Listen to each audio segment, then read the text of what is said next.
Hey guys, Thomas Talon here with MarineMax in Greenville, South Carolina. Today I'm going to give you a walkthrough on this 17 Boston Whaler Montauk. Just arrived. This is a model year 25.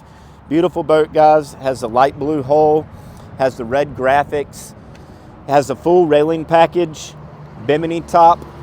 Let's take a look at the back. This boat's equipped with the MERCURY 115, which is the maximum horsepower for this model boat. You'll see you got a nice swim platform with a ladder for easy boarding. Let's take a look at the inside. All right, guys, welcome aboard the 17 Montauk.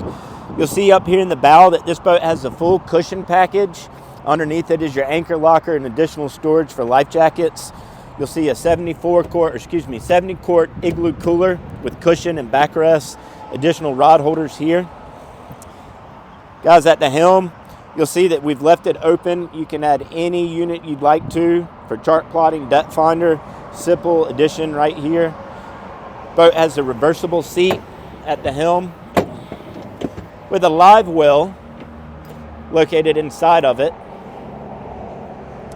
with the additional jump seats in the back.